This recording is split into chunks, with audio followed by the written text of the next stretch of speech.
Hello, everyone. Happy Tuesday. I hope you guys are ready to have a nice chat with me and a friend of mine who's coming to join me today. Um, I will give you all a couple of seconds to come and join. Let me know that you're here by commenting a hi or a hello. Here I am from wherever you are to let me know that you are here hanging out with me for a little while this evening. I hope you guys are having a wonderful Tuesday. The sun was shining beautifully here today. So I hope wherever you are, you had a great day and that your evening is going just as wonderful. Thank you again for your time hanging out with me. As most of you already know, we no longer do crochet alongs or knit alongs or Amy alongs, but that doesn't mean we don't have free patterns for you.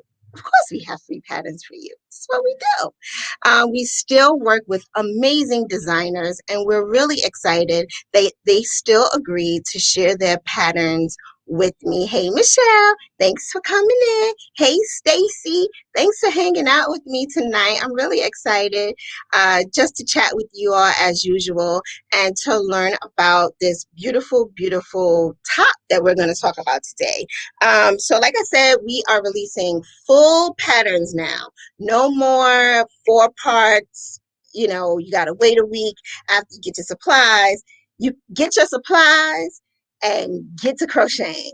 But with that in mind, what we decided to do was to have our designers come and talk to us about the pattern. Not only just about the pattern, but also about themselves, who they are, what they do. I'm sure you're going to love her pattern. Today I have with me Tonja, and I always get her name all jacked up. She told me the wonderful story about how she got her name. But her name is Tonja, spelled with the J. How about that? Gotta love parents. And she is wonderful. She's going to share with us all about the Meridian top. If you guys have not checked out the Meridian top, please go and check it out. It is located in the pattern section of the Furls website. You can either go to crochet patterns or you can scroll down and you go to free patterns and you can get this beautiful, easy to print PDF. I didn't print it out in color, but it's in full color. You can print it out and learn all about this pattern and crochet along. So today I am again very excited to present to some and introduce to others Tonja from the Pink Plumeria Maui. Put some clapping hands in the comment section to let her know that you're happy she is here. Hey, Tonja! Hello. Thank you for having me. You are so welcome. Go ahead. And I want to pronounce your Mrs. Deveter. Nope. Almost, though. Almost. Mrs. Deveter. So that, yes, Deveter. So it's Deveter. Just in case anybody else wanted to know how you pronounce my name, it's Mrs. Deveter. That's me. Well, thanks for having me. You are so welcome. Now, I see you have on beautiful tank top and you got pretty flowers behind us, plants behind you. Tell us where you're from. So I live in Maui and in one of the islands in Hawaii, and I moved here 16 and a half years ago. Oh. I did a geographical in my 20s and nice. Met my husband, and now I have 4 boys, but it is beautiful here. It's actually, we still have a little bit of our spring weather, but going into summer, and it's pretty much summer year round with a variation of how much cloud cover we have. I'm only about a block from the ocean, so I get to see the ocean every day, and I'm jealous. It's very beautiful. I am very grateful every day. I live with a very grateful heart, and every sunset is just so beautiful. The sun rises over the east side and sets on the west side, so it's a very beautiful, special place. And now with COVID, everything's shut down and now everything's reopened, and so the island is hustling and bustling and lots of visitors and perfect for summer. We're going now into summer and lots of traffic, but lots of people. Okay. So over 2020, it was much slower. Not that Yeah. many visitors. Mm-hmm. Yeah. We stayed closed down. You still have to take a COVID test to come into the islands. But now today is actually the last day that they have inter-island where you have to do a COVID test. Today is actually the last day, and then tomorrow it's open. But we had a lot of more protocols than the rest of the states because we only have one hospital. Ah, that makes sense. Yeah, so each island, except for Oahu, which is where Honolulu is, which is like LA or like a big metropolitan city. Each island only has like one hospital in the main area. Wow. So because of that, they had to really scale down the rule or scale up the rules. But now we actually are, I think our numbers are like we're 6 to 10% busier than we were prior to COVID. Wow. So somebody wanted to know, did you enjoy the island while it was slower in 2020? Yes. Yeah. A lot of my friends of like my age or even elders, when Maui in particular was very quiet before it became more of a destination spot, 20, 30, 40, 50 years ago. Yes, it was amazing. And we go to, I did some marine biology before I became a mom. So my kids all grew up with marine biology and identifying stuff and tide pools in the ocean. And within like 2 to 4 weeks, all the marine life had come back when everything shut down. So it was quite the learning experience. So it's hard right now to see that diminish, but it's nice to know that it was there, like that quiet respite time. Because you get a litter, litter and people, it's just what we do. We cause footprint. Yeah. I played with my yarn. I played at the beach with the kids pretty much the whole lockdown because they were out of school. Our schools didn't go back. Even last year, they didn't go back. Oh, wow. Okay. They'll go back. Yeah. So did they have remote though? Yeah, they did remote. Okay, they were full remote. Okay. My kiddos were blended. Nice. Yeah, same here. Mine were hybrid for a while. So it's going to be interesting to see what the next year brings and how we, get back into normal life. Hopefully we take the things that we learned during 2020 and bring them into 2021 and do better by nature. Yes. Yeah. Somebody also wanted to know, where did you live prior to Hawaii? I grew up in California. Okay. So my whole family's from the East Coast, but my parents did a geographical when I was young. And so I grew up in Southern California with all my family on the East Coast always saying, oh, you live in the sunshine. And now all my family says, oh, you live in the sunshine in paradise. Because I did the geographical over the Pacific Ocean. Wow. Amazing. I've always been attracted to the sun and the ocean for sure. That's awesome. Somebody wants to know, did you have a yarn stash to pull from? Was it hard to get supplies in Hawaii? So I didn't learn to crochet until 7 years ago when my third son after he was born, my mom came out to visit. And I grew up with my mom, my grandma, and my sister always crocheting and knitting. I learned to sew and quilt when I was about 5. So I always drew to the sewing and quilting aspect and making stuff and with a sewing machine. So when my mom came out after my third son, Levi, was born, he was about 6 months old. We were in Walmart and I had really been wanting to learn to crochet so I can make dishcloths. I was like, and she had been here for a month and it was towards the end of her trip. And I just said, Mom, I really want to learn to crochet. Do you think you could teach me in a couple of days? And she's like, oh yeah, you'll get it. And so she did. She taught me how to crochet. And what I learned after I don't even want to call it the landslide of learning to crochet, because she was only here for a couple of days. So when she left, I utilized YouTube to be self-taught. but then once the magic happened, the switch was flipped. I had to figure out how to get yarn. And here we only have like a half aisle in Walmart. And we have a Ben Franklin that has a very tiny aisle. And so at the time I was ordering online.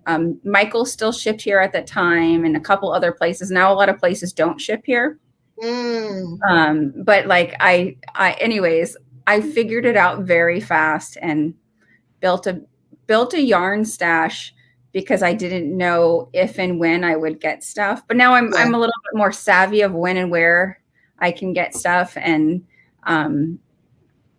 actually during COVID, I gave away 10 white trash bags of yarn. I just had so much, and I was doing the COVID cleaning, and I was going to try to sell it like per size and bundle. And I put it on a Maui Mommies Facebook group, and several women wanted it. So I just split it up and I gave it to other moms that would use it for their kiddos. And it's actually very rewarding because it's nice when I'll run into them, because here we only have one Target, one Costco, one Walmart. So you're always running into people. But I run into a couple of the moms that I've given. They're like, oh, we made this, we made that. One mom and her daughter were taking up weaving, and she showed me the pictures, and they made all these like beautiful weaving projects, stuff I would have never made. Wow. That's really nice. So I'm very clever with my yarn stash at this point. I'm a little more picky now. So I get what I need, and I get a little more because I know there's a chance I won't be able to get it. I totally understand that. One Walmart with half, I just don't even know. And actually when COVID happened, because everybody wanted to do something, that aisle was empty for like 6 months. I believe it. I believe it. I mean, even here where we have multiple stores, and so you go into the aisle and you're like, well, where is everything? So So you started crocheting seriously 7 years ago? I did, yes. Actually, in April it was 7 years. Wow. How did you start designing? Not to cut you off, but I love the story that so many of us crocheters have, that they walk into the Walmart and they just pick up yarn and say, I'm going to try it. And then fast forward 7 years, you have a whole business. Tell us how you decided to like branch out from dishcloth.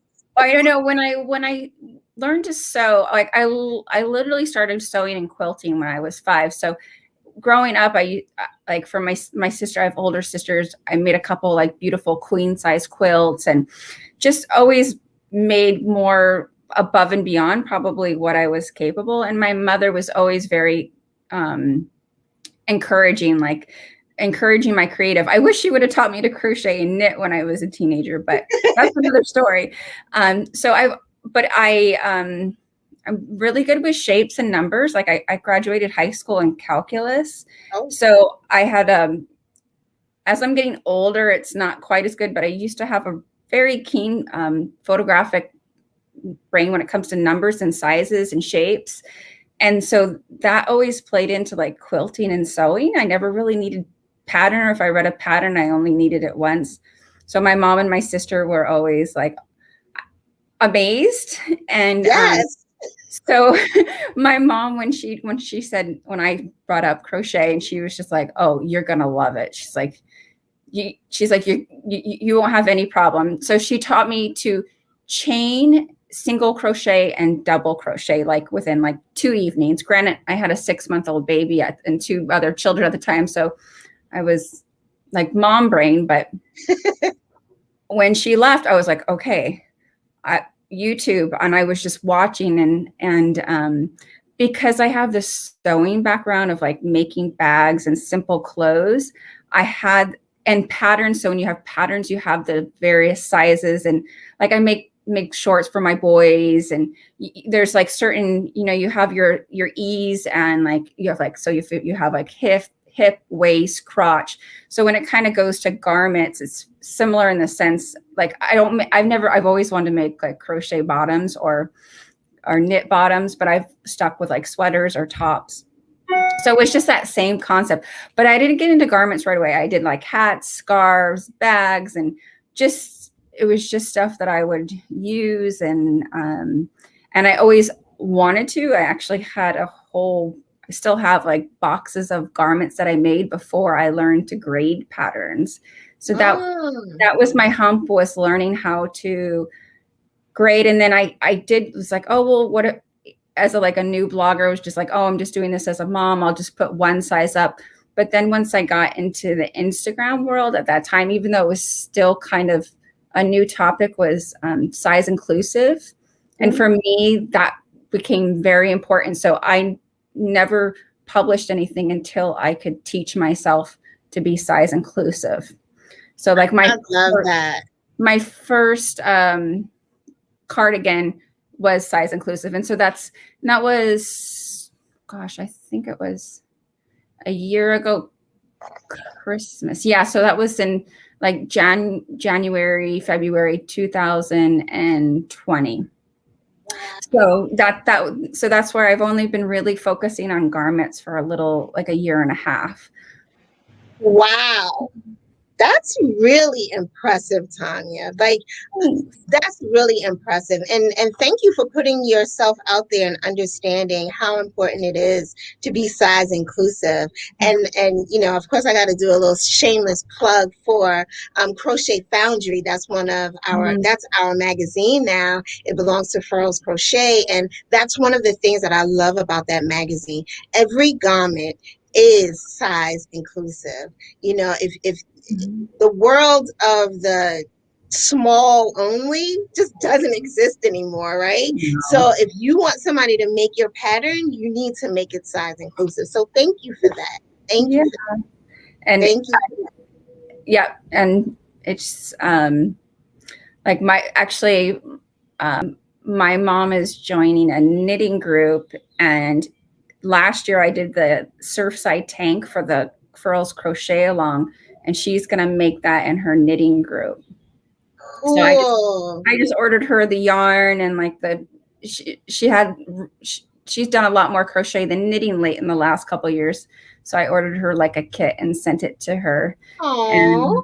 And I'm excited to see but she's a plus size. So it's, I just said to her, she's like, but I want it longer. And I said, okay, well, I'll just send you extra skeins, and then you make it as long as you want. Like, you could make it a dress if you want to. Right. I love that. I love that. For the Meridian or for a different? Oh no, that was for last year. That was for the Surfside tank when I did a knit along. So then, okay, so then for the Meridian top, I wanted something that was also like summer style, as well as that had texture that could be layered. I'm always thinking about what can be worn year round. Like I love in fashion, like even when I lived on the mainland, and even Southern California, it would get cold and the winter, and I was in corporate, so I would always have like the nice boots and the nice pencil skirt and like a top and layering, and then like a jacket.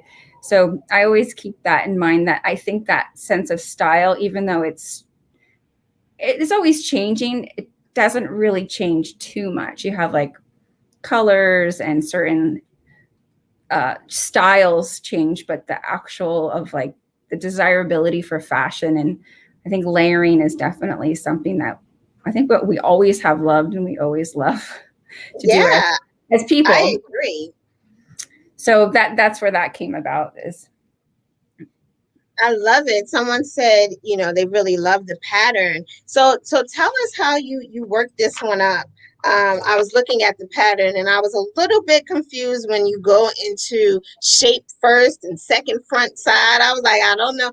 So this is my disclaimer. I'm afraid to make garments, because I'm like, I'm just going to screw it up. It's going to have a boat neck, and the sleeves are going to be too long. So if you could just help us understand a little bit more, like some of the terms that are in the pattern. I'm sure the ladies or gentlemen who are watching probably know way more than me, but if you could just talk a little bit about, you know, shape first, second front side, what is that? So if you're making a garment, like there's so many different ways to make it. Like, say if you have like a crocheted or knitted tank, like you can make it from the bottom up and then make the straps. What I chose to do on this one is utilize a rectangle and split it in the top so that the amount of stitches you're starting with, essentially you're going to end up on the top. It's just split in half. So that would it makes it where it's open for like a neck and a little bit of a back. Oh. So when you're making the front, so you work from the bottom up, and then you're going to get to the neckline and you're just splitting your stitches in half. So you have a center point, which is where your neck would be. And then even though it's still a rectangle, right, you're going to have two rectangles instead of on top of the rectangle you created.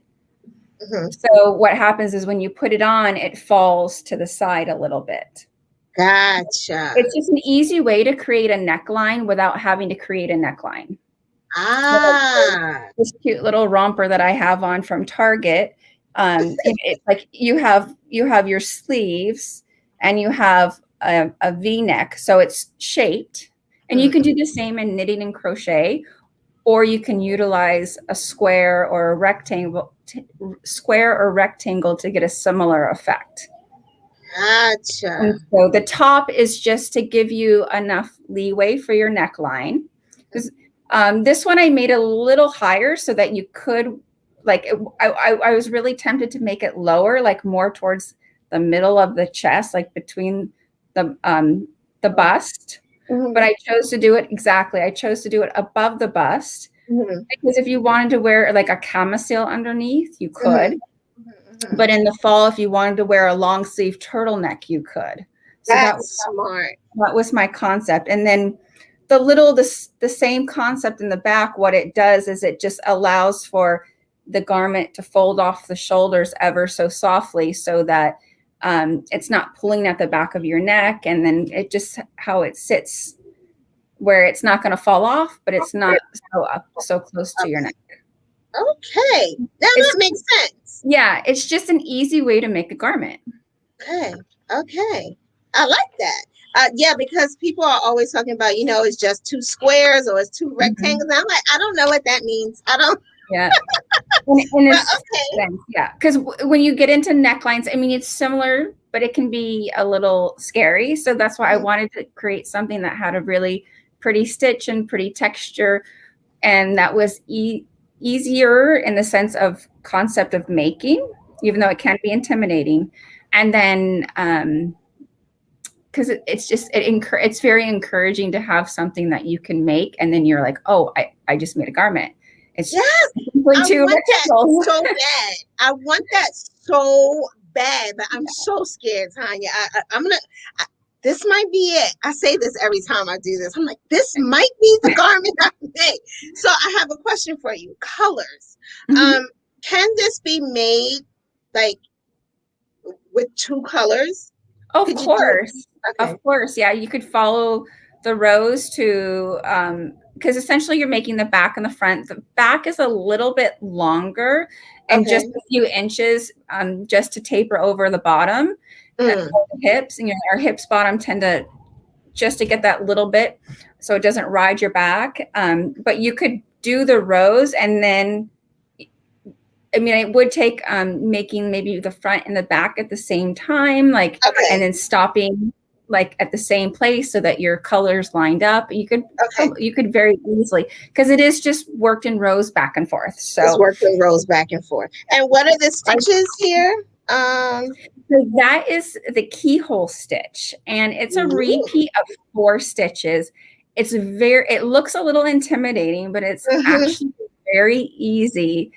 And it creates such a pretty texture. Like, I was just making it and I'm like, okay, could this get any prettier? And then it would get, of course the rectangle would get longer. I'm like, okay, it's getting prettier. And then I put it on and it looked even prettier because it has that like little, like a peephole kind of, or a peek hole look to it, because the stitch is the keyhole stitch. The keyholes. So that's double crochets. Those are 4. It's a mixture of double crochet, single crochet, and chains. That's all it is. Ah, okay. But it's where you place them. It really is. and and then what happens is how I sized it is for the tops is so that the stitches are evenly split up so that you have the top, the front top, the upper top where it splits, and the back it splits so that it gives a little bit of ease for around your neck. And then just okay, now I understand. So first front top is like the first part of it, and then second front top. I got it now. Is the second? Yeah. Okay, it's making sense now. So it could also be called like the body is essentially the first part of making it. You have like a front body, front back, and then front top and back top. Got it. Got it. I love it. I think it's a beautiful pattern. Guys, if you have not gone to get this pattern, I highly recommend you do so. I'm going to put it in the comment section if you just give me 2 seconds. But Tonja, tell us a little bit more about, I know that there's something else that's added onto the sweater. Not sweater, to the top. Tell us a little bit about that while I go and get the link. And I'll share too, because you did ask and I didn't answer. You asked about the color. So that was the first time I got to use the Furls acrylic yarn. And I chose dragon fruit because I just thought that particular shade would be nice for summer. And the photos came out beautiful. It's usually some yarn colors are really hard to photograph, and I will say they came out absolutely beautiful. And then to finish it off, I just went on a little bit of detail.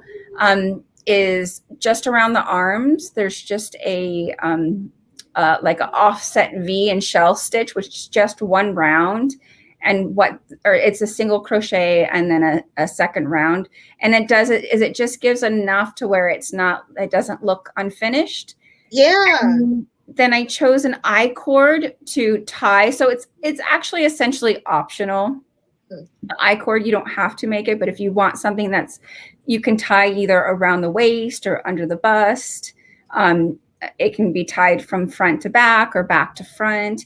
It was just to give it something that would look like, I guess for me, like I'm always thinking about if I walk into like Target, or like here I shop at Target because I don't have anything else, or like Macy's. Right. I'm looking online, like what special touches would work. Like if you saw a cute top, they'd be like, oh, I would wear that. So, and an I-cord can be a little intimidating, but once you get the hang of it, because it was actually the first time that I made an I-cord in the past, but I don't think I used it. It was the first time that I used an I-cord for a pattern. Now tell everybody what some people might not know what an I-cord is. What is an I-cord? So an I-cord you can do in crochet or net, but in this particular case, crochet, it's a way to make a rope type string, I guess. I don't know how would you call it? A tie of sorts that looks like a rope. And it's very clever because it stretches, but it holds its shape. So if you chain, it would be just as effective, but it tends to lose its shape. Right. So what I like about the cord is the cord that holds its shape. But when you're making it, you make it and then you drop stitches and then you pick them back up and then you drop stitches. So at the beginning, like I would say the first 10 rows, you're like, oh no, not going to do it. Mind. But then once you get past and you're like, oh, then you're like, okay, I can do this, I can do one. And then it starts turning into something. And it's actually, I want to say it has a very finished and polished look to it. And that's why they look like you can see them on tops or waistbands or bags. And we do have a tool called the Lucid Fork. Furls has a tool called the Lucid Fork. Unfortunately, we're out of stock right now, but it's a great tool to help you make the I-cord. So check it out. Check out our website to find it. See, we have an alert system where you can find out when items are back in stock. Sign up for that so that you know when it's back in stock. And I definitely recommend grabbing a Lucid Fork because it helps you make that I-cord. So exactly. I know I've not been quick enough to grab one. They do sell it really fast. I know. I don't even have one. I was like, boy, I can't even get one. So the next time they're in stock, we'll both make sure we get ourselves an I-cord. Of This course. has just been so helpful. I hope that everyone is going to go and check out this pattern. Now, tell us about the yarn you use. You said you used Wander, correct? I do. I use the Yeah. Wander Acrylic Yard by Furls, and Mm-hmm. it's a lovely yarn. It's very shiny, and it has a really nice structure to it.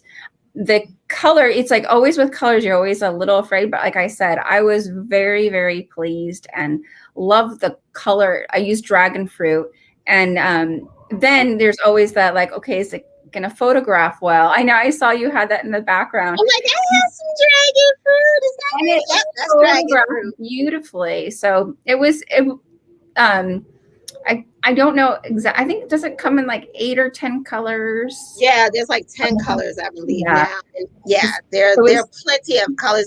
This is it eggplant pomegranate? It's purple. That's so pretty. I think that would be so nice for the winter time. So Mhm. yeah, it's a good one. All right, guys. Now I don't want everybody to leave me before I can do a giveaway. You know I gotta do a giveaway. So what I want you to do in the comment section is super easy. What is the additional thing that you can put on this lovely Meridian top to accessorize it? What is the thing that we just talked about?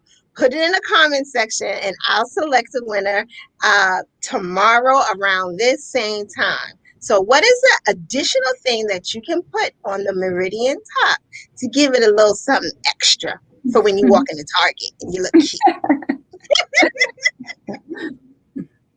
Put it in the comment section, y'all, and I will select a winner at the tomorrow.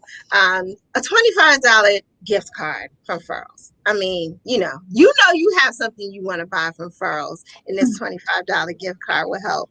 Go ahead and put it in the comment section.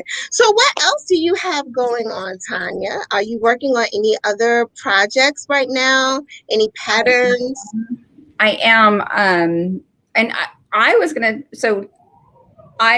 mention too really quick. I personally have been really enjoying the Streamline, the resin hooks, but I had you guys had a sale not too long ago. Was it maybe a month ago? And 20% off. Yes, I think I was so excited. I got is it the Andromeda? Which ones are these? Andromeda. Andromeda. Yeah, the Andromeda, the one in the middle. Aren't they beautiful? Oh, they're so pretty. I've been hesitant to get any new hooks, and I like the resin ones. So here, because of the humidity, it's really interesting how and the heat, and of course with the humidity, you have a lot of moisture in the air. So I have to be really picky about the tools I use, because it's like, when you're crocheting, you get that like squeaky sound with yarn. I so dislike that. I cannot handle. And so I have really good luck with the resin hooks because they don't hold any moisture or anything. They just, doesn't matter if you're using acrylic or wool or cotton. But anyways, I was just excited because I just got those not too long ago, maybe like 2 weeks ago. But I work a lot with Lion Brand yarn. So right now I just had a couple kits come out, and then I have a couple more coming up. It's also summertime for us. The kids have been out of school for 3 weeks. Oh, wow. So yeah. We're not out yet. So wow, okay. So I have my youngest 2 in camp. So my older 2 they understand when I say, okay, I got to work, got to be quiet. They go on their tablets and do their games. But whenever my work time does get cut in half because the days are long and it gets hot. We don't have AC. So wait a minute. You live in Hawaii without AC? Yeah, most people live without AC because the cost of living is really, and like electricity is really out of control. Wow. So yeah, no AC. And so usually about 2 hours before sunset, it's like you got to go out. So in a way, it's like we're forced to go out. People say, oh, you get to see the sunset. It's like, Well, it's either that or sit in a little apartment that's over 100 degrees. And That's not enough. So how do you crochet in the heat? Like, how do you deal with what do you crochet in the summer? I've just gotten used to it. So generally, I try to get done a lot at night if I can stay awake, or if I have my kids, I take them to a park or the beach. It's so funny. I get a lot of people that do ask me, how do you deal with the sand? And Oh, for me, it doesn't even matter. I just shake it off okay. because I worry more about sweat than I do about sand. Because sweat sticks, sand you can Right. shake You off. can shake it off, right? But the sweat will mess up. Yeah, I hear you. That's horrible for yarn. So right now, that's kind of what my days are just to revolve around kids, and getting done is what I can get done, and how hot is it going to be, and where can we go for some refuge, and let them play. I have 4 boys, so they are very respectful if I'm working on a project or doing something, and I can sit down. They're old enough, but I do have 2 younger ones that have a lot of energy. So like parks, tide pools, fields where they can just run and get that energy out. And I have many bags. So it's like, do I want to knit? Do I want to crochet? Do I want to work on something easy? Do I want to work on something complex? So I try to have a project that's like repetitive and like no brainer projects. No brainer, yeah. Then at night, or when I can and everybody's sleeping, it's like, okay, that's what I'm counting stitches and doing more textured patterns. And Amazing. Only 7 years and you like have it down to a science. You're really inspiring. I love, like I said earlier, everything that you're creating. Please go check out her website. Tell them your website so that everybody can go and check you out. And it's very pretty. I just had it redone and I'm very happy with it. You definitely have to go and check it out now, guys. It's www.pinkplumeriamaui.com. And I just updated my mailing list too. So I'm using a different service. So I have a little pop-up window, and I have a really nice newsletter that goes out. Now with the kids out of school, I just got it. I did it all. And now I'm getting into a rhythm of being consistent.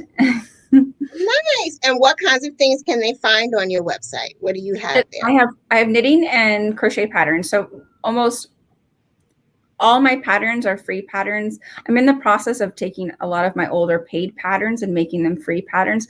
But what I do is to compensate for my time, is I offer my patterns at a low cost PDF. And I find that in our community, a lot of people are very supportive of that. And it's a way for them to show their support, a couple dollars for a PDF. And then also they can put that PDF like in their Apple Books or whatever, and their iPad, and it just makes it really easy to read off of a pattern. Mm-hmm. So I take pride in making pretty PDFs. And nice. Yeah. Nice. I appreciate that. All of us here are just excited. We're really happy about the Meridian top. We thank you so much for your time tonight, hanging out with me and just sharing with our audience.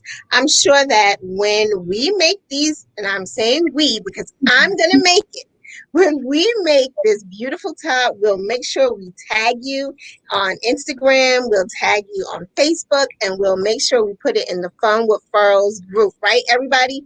You guys are going to make this beautiful top, and you're going to share it everywhere, and you're going to give Tonja all the credit. I look forward to seeing the colors that people choose. I think that's always the fun part. That's always the fun part. I did have one other question. Since you are in Hawaii, do you ever make swimwear? I tried, and the hard part for here is that wear and tear.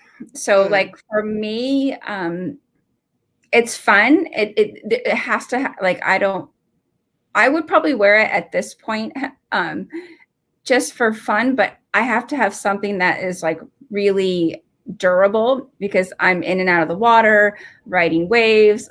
I surf, I stand up paddleboard, snorkel.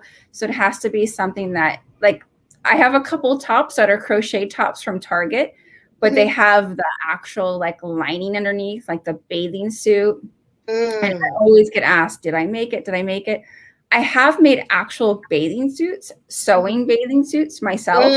And they're a lot of work. You have to be Yeah. really precise in the size, like the bust, the hip, the waist. So I feel like it's not necessarily like my niche, but I do know other women, and I have one friend actually here. She's in Oahu, and there's a couple women on the mainland that do, and they're great. Like they just have an eye for it, the sizing, the shaping. But for me, I guess that's like not something that I like. I have. I don't want to ruin what I make. But I would ruin it because I would be in and out of the water and the sand and on a surfboard. Like there's so much wear and tear in that sense. So, but That's understandable. Wraps to cover it.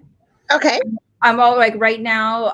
Even yesterday, I was at the grocery store last night, and I saw this lady with this really pretty white cover up, and I was like, and she had a black bathing suit, because here everybody, doesn't matter what age, what size, what ethnicity you are, everybody here wears a bathing suit, and a lot of people wear two-piece. You go to the store and they're just wearing two-piece and a cover up. Oh, it's a more acceptable way of life. It doesn't matter.